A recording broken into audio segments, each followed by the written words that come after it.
Hello' everyone, মোৰ জুইশাললৈ মই কাবেৰীয়ে আপোনালোক সকলোকে পুনৰবাৰ স্বাগতম জনাইছোঁ এবিধ নতুন ৰেচিপিৰ সৈতে। আজি মই আপোনালোকৰ ওচৰলৈ এবিধ মিঠাই ৰেচিপি লৈ আহিছোঁ। যিহেতু এতিয়া আমৰ ছিজন হয়, সেইবাবে মই পকা আমেৰে বনোৱা এবিধ বৰফি লৈ আহিছোঁ। আপোনালোকে বাৰু খাইছেনে পকা আমেৰে বৰফি বনাই?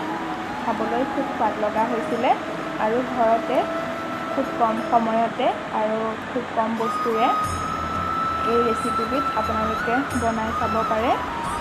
তেন্তে আহকচোন আজি ৰেচিপিবিধ চাওঁ। পকা আমৰ বৰফি বনাবৰ বাবে এনেধৰণৰ কেৰাহী এটা মই গেছত পাতি লৈছোঁ। কেৰাহীটো অলপ ডাঙৰ চাইজৰ হ'লে ভাল হয়। এতিয়া ইয়াত মিডিয়াম জোখৰ পকা আম এটা কাটি লৈ মিক্সিত ভালদৰে পিচি লৈছোঁ।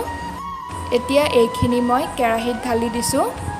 আমটো মিক্সিত পিছোঁতে মই গাখীৰ বা পানী একো দিয়া নাছিলোঁ আৰু গেছটো অফ হৈ আছে, কাৰণ গেছটো অন কৰি যদি মই আমখিনি দিওঁ তেতিয়া খুব সোনকালে কেৰাহীটোত লাগি যোৱাৰ সম্ভাৱনা থাকে।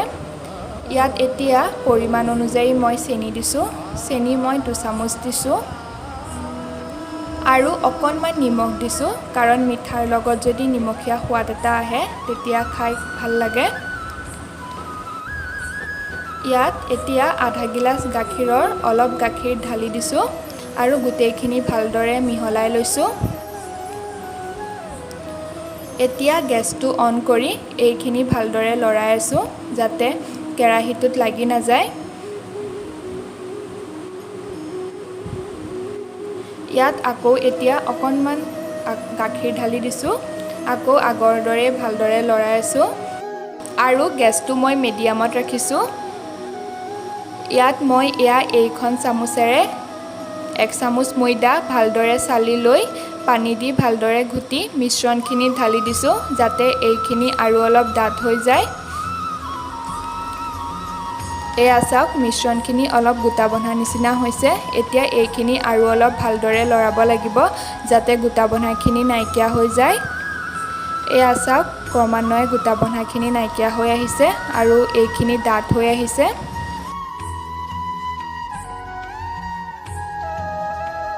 ইয়াত মই এতিয়া শুকান নাৰিকলৰ গুড়া অলপ দি দিছোঁ, যাতে সোৱাদটো আৰু অলপ ভাল হয়।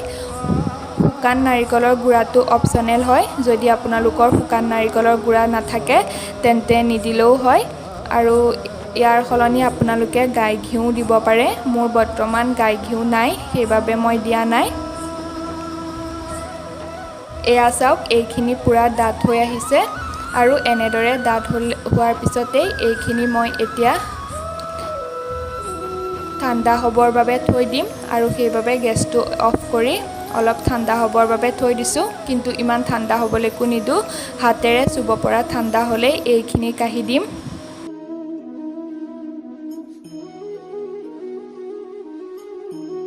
ইফালে মই এনেধৰণৰ চিচাৰৰ বাতি এটা লৈছোঁ। বাতিটোৰ ভিতৰত ভালদৰে ৰিফাইন তেল সানি লৈছোঁ আৰু এয়া চাওক, এইখিনি ঠাণ্ডা হোৱাৰ পিছত বাতিটোত কাঢ়ি দিছোঁ। মিশ্ৰণখিনি মই বাতিটোৰ ভিতৰত চামুচেৰে ভালদৰে বহলাই ল'বলৈ আৰম্ভ কৰিছোঁ। এয়া চাওক, চামুচেৰে অসুবিধা পোৱাৰ বাবে হাতত ৰিফাইন তেল সানি এইখিনি মই ভালদৰে বাতিটোৰ ভিতৰত মিলাই ল'লোঁ আৰু এতিয়া এইখিনি মই টান হ'বৰ বাবে প্ৰায় 4-5 ঘণ্টামান ফ্ৰিজত ভৰাই থৈ দিম। এয়া চাওক, প্ৰায় 4-5 ঘণ্টাৰ পিছত এইখিনি মই উলিয়াই আনিছোঁ আৰু এইখিনি চুৰি দি বৰফিৰ আকাৰত কাটিবলৈ লৈছোঁ।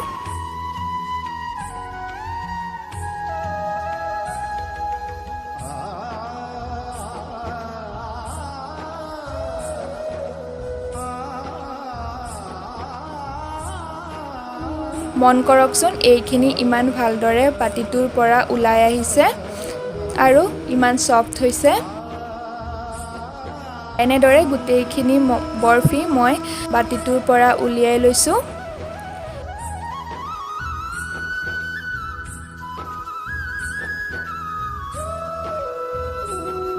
এতিয়া এনেদৰে মই শুকান নাৰিকলৰ গুড়া লৈছোঁ। শুকান নাৰিকলৰ গুড়াখিনিত বৰফিৰ পিচকেইটা মই ভালদৰে লেটিয়াই ল'ম। এনেদৰে নাৰিকলৰ গুড়াত বৰফিৰ পিচকেইটা লেটিয়াই ল'লে দেখিবলৈ খুব ভাল হয় আৰু খাবলৈও খুব সোৱাদ লগা হয়। গোটেইখিনি বৰফি মই নাৰিকলৰ গুড়াখিনিত ভালদৰে লেটিয়াই ল'লোঁ।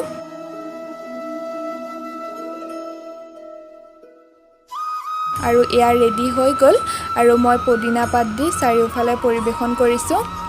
এতিয়া ইয়াৰে মই অকণমান খাই চাইছোঁ। খাবলৈ একদম সোৱাদ লগা হৈছে। পকা আমেৰে বনোৱা বৰফি ৰেচিপিবিধ কেনেকুৱা পালে মোক কমেণ্ট কৰি জনাবচোন। আৰু এই ৰেচিপিবিধ বনাবলৈ একেবাৰে সহজ হয়, আপোনালোকেও ঘৰত বনাই চাবচোন। আৰু মই এইখিনিতে আৰু এষাৰ কথা কওঁ, মোৰ ভিডিঅ'টোৰ তলত আৰু এটা টাইটেল আছিলে যে অসমীয়া ছোৱালী ৰেখা বাক লৈ মোৰ দুই এষাৰ কথা। দেখিছেই বৰ্তমান দেশৰ পৰিস্থিতি একেবাৰেই ভাল নহয়। এটা বিপদ নাযায়হে আকৌ এটা বিপদ আহি যায়। যোৱা 9 জুন তাৰিখে তিনিচুকীয়াৰ বাঘজানত যিটো ঘটনা হ'ল, তাত বাঘজানবাসী ৰাইজে বহুতখিনি হেৰুৱাইছে।